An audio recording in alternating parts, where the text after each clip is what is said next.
Au cours de ce dernier conseil d'administration du premier mandat FHP-MCO, nous avons abordé, comme chaque année, les orientations de travail pour l'année 2012 et en particulier pour sa campagne tarifaire autour de 5 axes de travail. Le premier et le plus essentiel, je dirais, concerne la convergence des tarifs publics-privés et en particulier sur le montant qui sera affecté. Nous proposons d'augmenter cette enveloppe de 100 millions d'euros et de la porter ainsi à 250 millions d'euros. Le deuxième sujet est un sujet d'accompagnement que nous avons appelé d'accompagnement de la campagne tarifaire T2A qui porte autour des MIGAC et de leur stabilisation, voire de leur diminution pour privilégier une politique tarifaire active.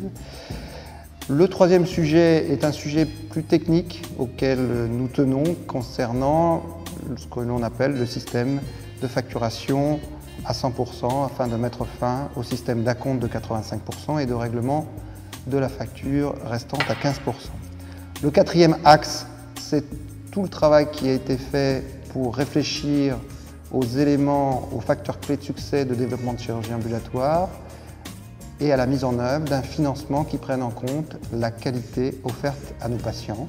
Et enfin, le dernier sujet, qui est un sujet presque comme une arlésienne, qui est le sujet de l'innovation. Depuis la mise en place de la T2A, il y avait notamment 3 volets, le GHS, les MIGAC et le développement de l'innovation. À ce jour, ce point est peu ou pas pris en compte.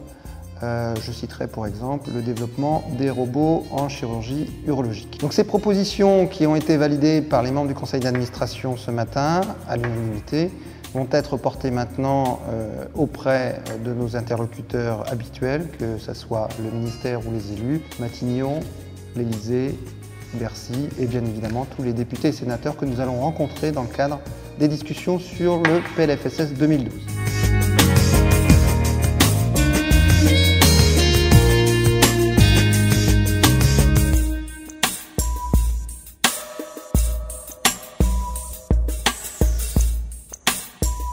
Le syndicat MCO a déposé un recours européen et c'est une grande nouveauté pour notre fédération car il nous permet aujourd'hui de faire éclater la vérité des chiffres. Vérité des chiffres imparable. 26% d'écart entre un tarif public et un tarif privé. Avec 26% d'écart, c'est comme si vous couriez un 100 mètres et que vous partiez 26 mètres après votre concurrent. 26 mètres, il est impossible de le rattraper à la ligne d'arrivée. Donc nous dénonçons cet écart de tarif. Également, plus important que ces 26%, les 8 milliards de dotation MIGAC, mission d'intérêt général et d'aide à la contractualisation, qui sont octroyées à discrétion dans une opacité totale au secteur public. Nos 700 cliniques privées soignent 8 millions de patients par an pour 8 milliards d'euros. Et d'un autre côté, le public est indemnisé pour combler, soi-disant, des déficits à hauteur de 8 milliards d'euros. Nous disons stop.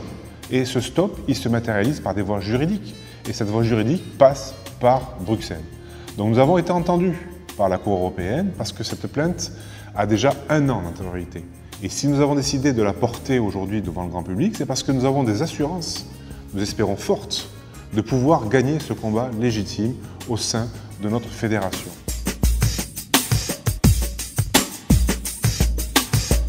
Il est vrai que notre conférence de presse sur notre recours européen est tombée le même jour que la publication du rapport de la Cour des comptes.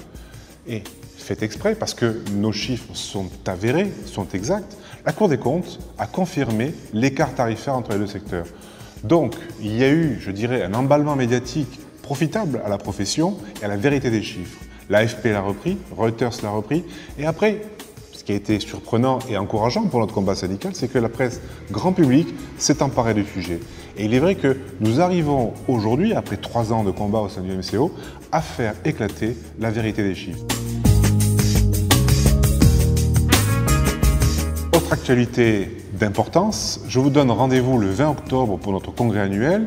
Cette journée sera importante pour notre syndicat car le matin nous aurons des tables rondes intéressantes avec des invités de marque et bien évidemment nos tutelles. Et l'après-midi, une après-midi statutaire de qualité également puisque nous allons renouveler les membres de notre conseil d'administration, le bureau et le président pour lequel j'ai le plaisir et l'honneur de postuler à la succession du poste que j'occupe depuis 3 ans. Rendez-vous le 20 octobre pour la suite des événements.